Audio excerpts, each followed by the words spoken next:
नमस्कार, UP live देख रहे हैं आप। साथ आपकी मैं हूं ज्योति आर्या। बाबा साहेब डॉक्टर भीमराव अंबेडकर की जयंती आज है और डॉक्टर अंबेडकर की मूर्ति पर माल्यार्पण करेंगे अखिलेश यादव। सुबह करीब 10:30 बजे लखनऊ पहुंचेंगे अखिलेश यादव।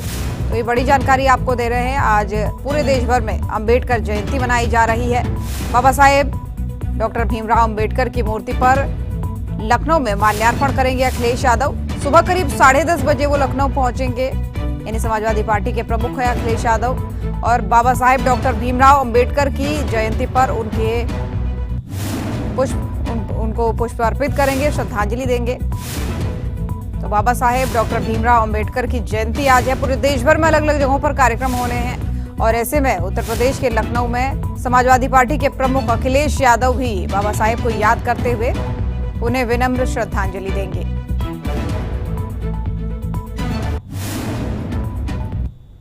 डॉक्टर भीमराव अंबेडकर सम्मान अभियान के तहत लखनऊ में एक बड़ी कार्यशाला का आयोजन हुआ। इस आयोजन में मुख्यमंत्री योगी आदित्यनाथ ने बतौर मुख्य अतिथि शिरकत की। सीएम ने बाबा साहेब के सम्मान में बीजेपी की प्रतिबद्धता दोहराई और वक्फ संशोधन कानून को लेकर कांग्रेस और समाजवादी पार्टी पर जमकर निशाना साधा।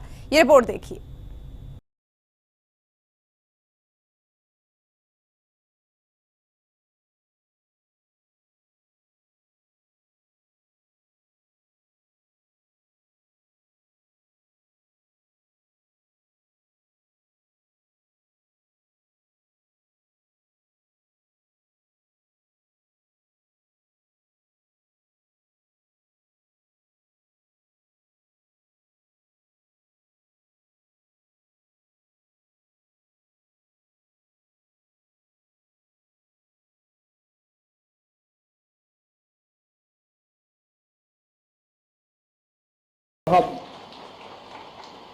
के जयंती की एक दिन पहले आयोजित कार्यशाला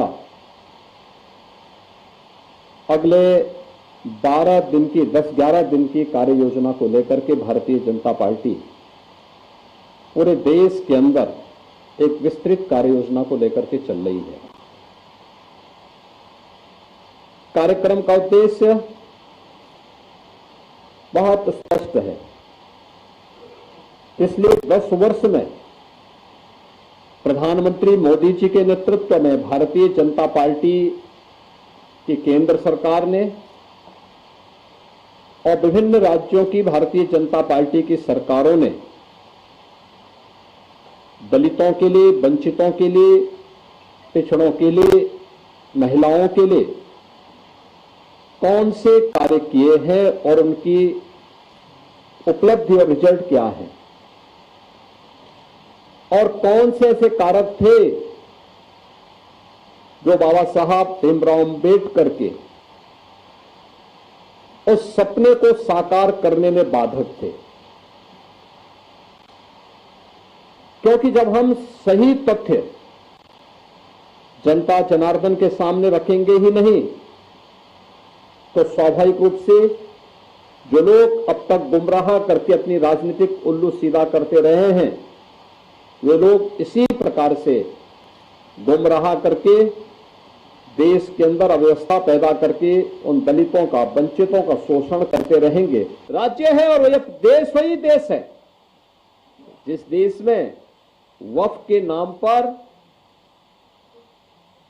लाखों एकड़ लैंड कब्जे की गई है और उनके पास कोई कागज नहीं, कोई राजस्व रिकॉर्ड नहीं और राजस्व रिकॉर्ड नहीं तो सभी को वापस लेने की कार्रवाई जब इस संशोधन विधेयक संसद में पारित हुआ है और अब इस पर कार्रवाई हो रही है तो इसके लिए हिंसा भड़काई जा रही है। हिंसा में आपने देखा होगा कल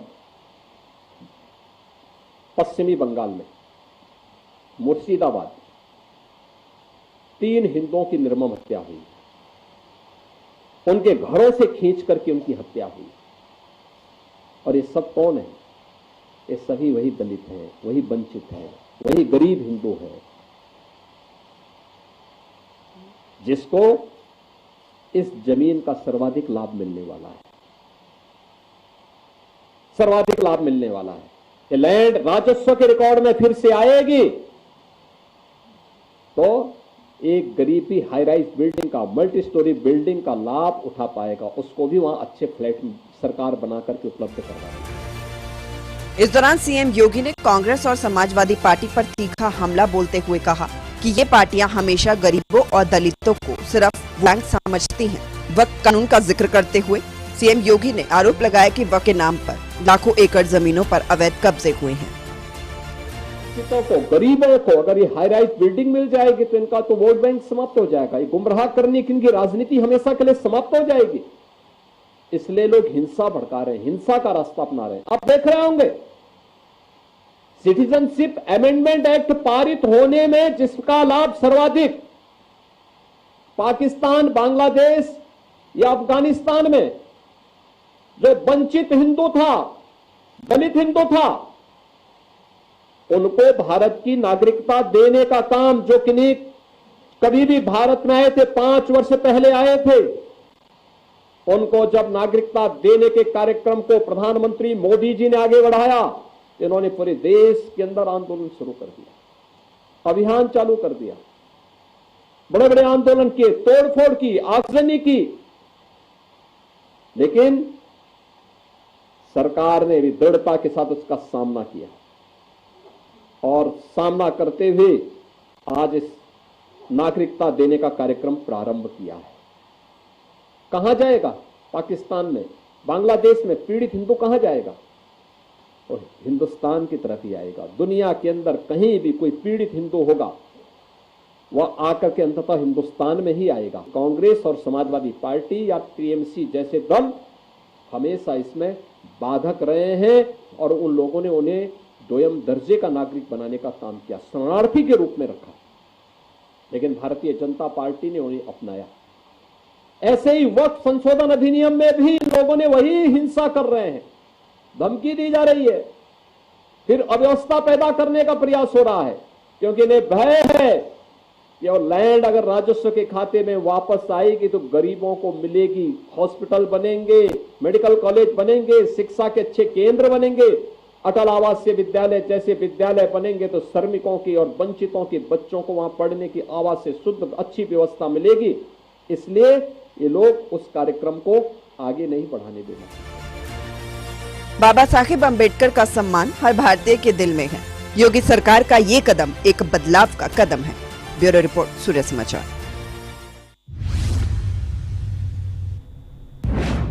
तो वहीं इस दौरान लखनऊ में सीएम योगी आदित्यनाथ ने खालसा सृजन दिवस और पावन पर्व बैसाखी के कार्यक्रम में शामिल हुए। वहीं सीएम ने गुरु गोविंद सिंह जी को नमन किया और धर्मांतरण पर चिंता जताई। आइए आपको पूरी खबर बताते हैं।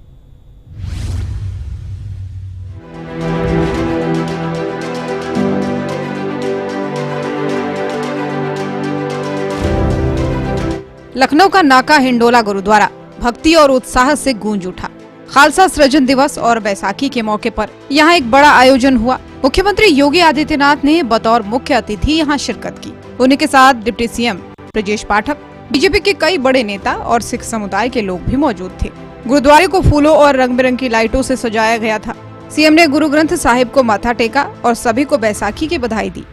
मुख्यमंत्री योगी ने गुरु गोविंद जी के बलिदान को याद कर कहा कि 1699 में गुरुजी ने खालसा पंथ की स्थापना की, जो देश और धर्म की रक्षा के लिए एक मिसाल है। सीएम योगी ने कहा कि गुरु गोविंद सिंह शहीद पुत्रों के पिता थे। उन्होंने अपने चारों बेटों का बलिदान दिया, फिर भी कभी नहीं डिगे। सीएम ने सिख समुदाय की वीरता और सेवा भाव की तारीफ भी की और कहा कि खालसा पंथ आज भी दुनिया में धर्म की ध्वजा बुलंद कर रहा है। गुरु गोविंद सिंह जी के बारे में कहा जाता है कि वह शहीद पिता के पुत्र और शहीद पुत्रों के पिता थे।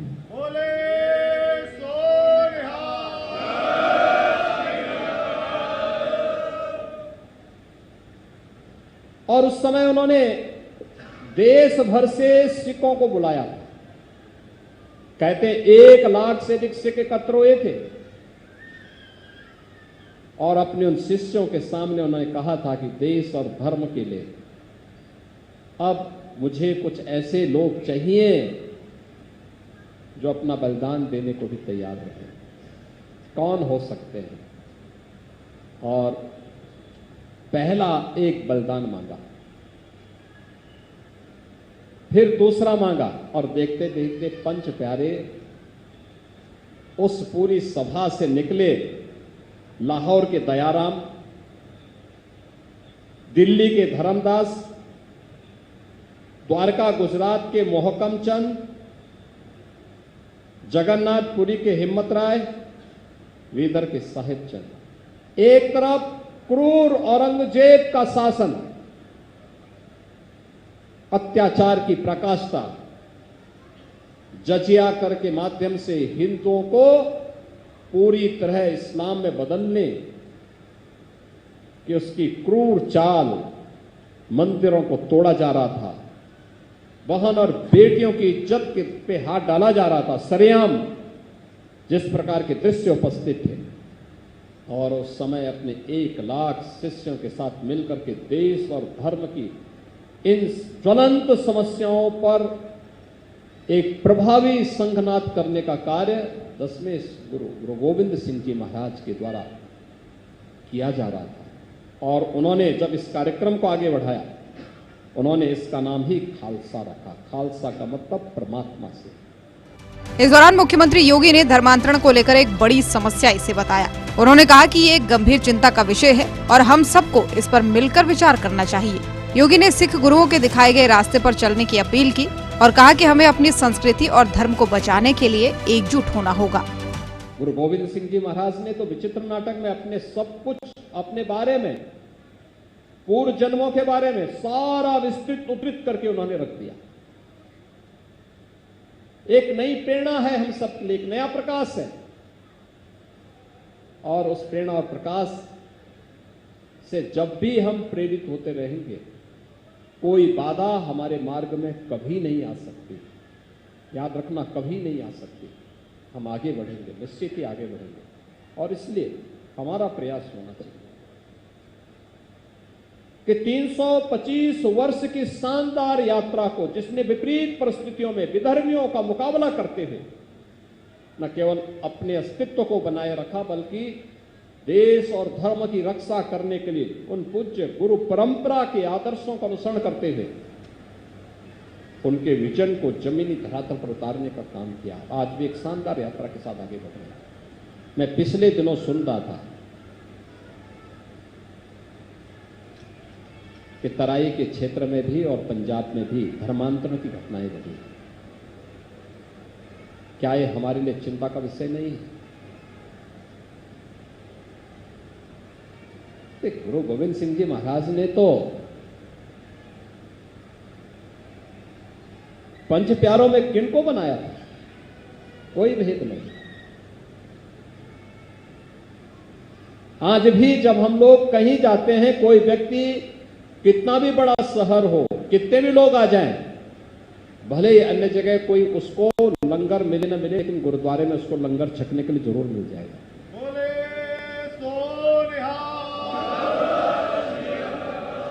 कहीं कोई दिक्कत नहीं, कोई भेद नहीं, कोई पूछता नहीं।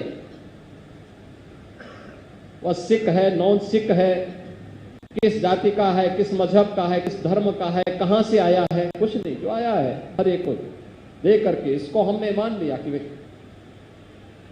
गुरु का प्रसाद है, हर एक व्यक्ति को लेने का अधिकार है। उसी भाव के साथ हर गुरुद्वारे में सेवा आज भी चलती है। बैसाखी और खालसा सृजन दिवस का ये आयोजन न सिर्फ आस्था का प्रतीक है, बल्कि और बलिदान का संदेश भी देता है। अब सवाल यह है कि क्या हम गुरु गोविंद जी के आदर्शों को अपनी जिंदगी में उतार पाएंगे? लखनऊ का ये समारोह सिख समुदाय की शान और देश प्रेम को दिखाता है और उम्मीद है कि ये जोश और भाईचारा आगे भी बरकरार रहेगा। ब्यूरो रिपोर्ट, सूर्या समाचार।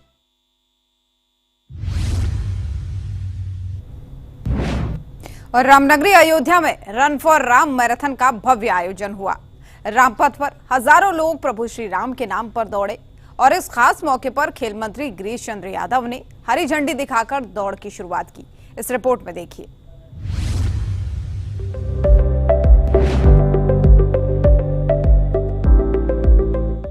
अयोध्या की पावन धरती आस्था और ऊर्जा से सराबोर थी। क्रीडा भारती, श्री राम जन्मभूमि तीर्थ क्षेत्र ट्रस्ट और उत्तर प्रदेश सरकार के सहयोग से रन फॉर राम मैराथन का तीसरा संस्करण हुआ। सुबह 6 बजे रामपथ पर शुरू हुई इस दौड़ में 3 किलोमीटर, 10 किलोमीटर और 21 किलोमीटर की हाफ मैराथन में हजारों धावकों ने हिस्सा लिया। बच्चे, युवा और बुजुर्ग हर कोई प्रभु श्री राम के आदर्शों को अपनाने के लिए दौड़ा। इस मैराथन की शुरुआत खेल मंत्री गिरीश चंद्र यादव, राम मंदिर ट्रस्ट के पदाधिकारी डॉक्टर अनिल मिश्रा और क्रीडा भारती के प्रांत प्रचारक कौशल जी ने हरी झंडी दिखाकर की। धावकों में देश के कोने कोने से आए लोग शामिल थे। कुछ विदेशी धावक भी इस आयोजन का हिस्सा बने। प्रथम पुरस्कार 1 लाख रुपए का था, जिसने धावकों का जोश और बढ़ाया। रामपथ और भक्ति पथ के रास्ते पर दौड़ते हुए हर धावक श्री राम के धैर्य, शक्ति और धर्म के रास्ते को याद कर रहा था।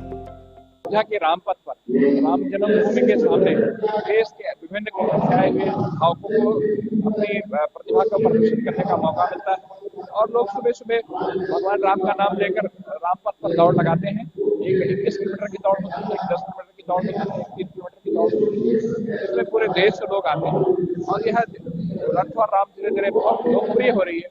और हमारा अयोध्या जैसे कि तमाम सांस्कृतिक अवसरों का महानगर बन के उभरा है, उसी क्रम में आज अयोध्या में खेल की भी गतिविधियां इस स्तर की हो रही है। मैं इस सबका स्वागत करता हूँ। ये मैराथन सिर्फ एक दौड़ नहीं, बल्कि श्री राम के जीवन मूल्यों को अपनाने की प्रेरणा है। फिटनेस के साथ साथ आध्यात्मिकता को बढ़ावा देना इसका मकसद है। रास्ते में जगह जगह पानी, मेडिकल कैंप और चीयरिंग जोन बनाए गए थे। विजेताओं को मेडल और ट्रॉफी देकर सम्मानित भी किया गया। और राम का प्रोग्राम जो है काफी अच्छा रहा और इसमें हम लोगों ने बढ़ चढ़ के हिस्सा लिया। पिछली बार भी हम लोग यहाँ पे आए थे, उस टाइम में भी 21 किलोमीटर में पार्टिसिपेट किया था। बहुत अच्छा इवेंट था और इसमें मुझे लगता है कि जो लोग गांव से जुड़े हुए हैं, जो लोग जो है बहुत अच्छा दौड़ते हैं लेकिन उनको सुविधा शायद नहीं है। आज ही मैं एक खिलाड़ी को देख रहा था कि उसने 21 किलोमीटर 1 घंटे 40 मिनट में किया था, बट चप्पल में दौड़ा था। तो अगर ऐसे लोगों को मौका मिलेगा तो वो लोग वास्तव में ऐसे करेंगे जो इंटरनेशनल खिलाड़ी है उनको भी कम्पीट कर सकते हैं। बहुत अच्छा इवेंट है, इसी तरह की चीजें आगे बढ़ती रहे तो बहुत अच्छा हो। रन फॉर राम मैराथन ने दिखा दिया कि आस्था और खेल का संगम कितना खूबसूरत हो सकता है। अयोध्या की ये दौड़ न सिर्फ शरीर को स्वस्थ रखने की प्रेरणा देती है, बल्कि मन को भी जोड़ती है। ब्यूरो रिपोर्ट, सूर्या समाचार।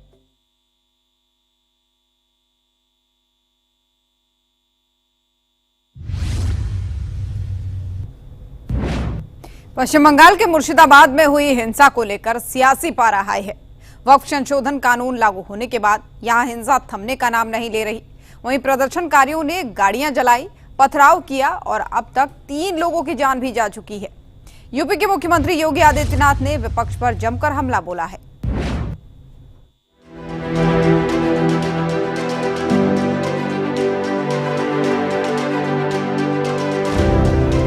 पश्चिम बंगाल का मुस्लिम बहुल जिला मुर्शिदाबाद इन दिनों हिंसा की आग में जल रहा है। वक्फ संशोधन कानून 2025 लागू होने के बाद से यहाँ विरोध प्रदर्शन उग्र हो गए हैं।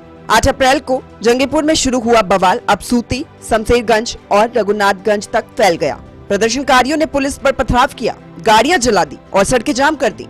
पुलिस को लाठी चार्ज और आंसू गैस का इस्तेमाल करना पड़ा। शनिवार को जफराबाद में एक पिता पुत्र की हत्या और शमशेरगंज में एक अन्य मौत ने माहौल को और भी ज्यादा गर्म कर दिया। अब तक 150 से ज्यादा लोग गिरफ्तार हो चुके हैं। इस हिंसा में लाखों की संपत्ति स्वाह हो चुकी, इंटरनेट बंद है और जिले में धारा 163 लागू कर 5 या उससे ज्यादा लोगों के जमा होने पर रोक है। बीएसएफ और पुलिस की भारी तैनाती के बावजूद तनाव बरकरार है। इसी कड़ी में उत्तर प्रदेश के मुख्यमंत्री योगी आदित्यनाथ ने इस मुद्दे पर विपक्ष को आड़े हाथों लिया। सीएम योगी ने कहा कि वक्फ कानून पर हिंसा भड़काने की कोशिश विपक्ष की पुरानी रणनीति है। उन्होंने नागरिकता संशोधन कानून का जिक्र करते हुए कहा कि तब भी विपक्ष ने ऐसा ही किया था। मुख्यमंत्री योगी ने ममता सरकार पर कानून व्यवस्था को लेकर सवाल उठाए। लाखों एकड़ लैंड कब्जे की गई है और उनके पास कोई कागज नहीं, कोई राजस्व रिकॉर्ड नहीं, और राजस्व रिकॉर्ड नहीं तो सभी को वापस लेने की कार्रवाई जब इस संशोधन विधेयक संसद में पारित हुआ है और अब इस पर कार्रवाई हो रही है तो इसके लिए हिंसा भड़काई जा रही है।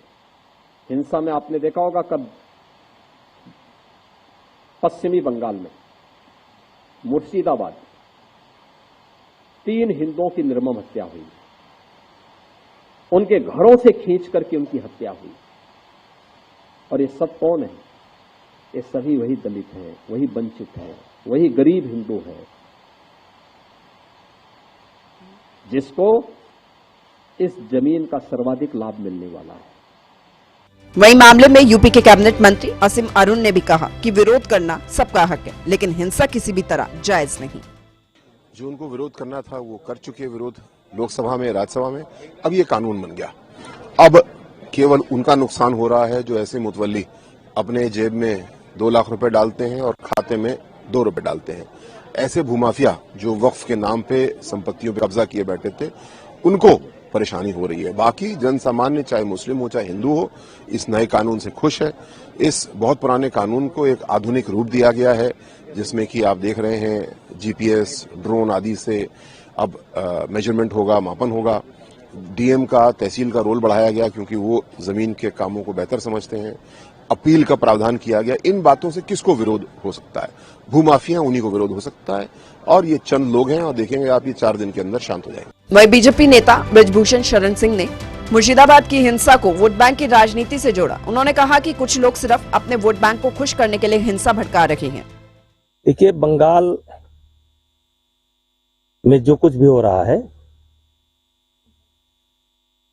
ये समय समय पर इसका रूप बदलता रहता है और ये केवल तुष्टीकरण की राजनीति है और वोट बैंक का सवाल है।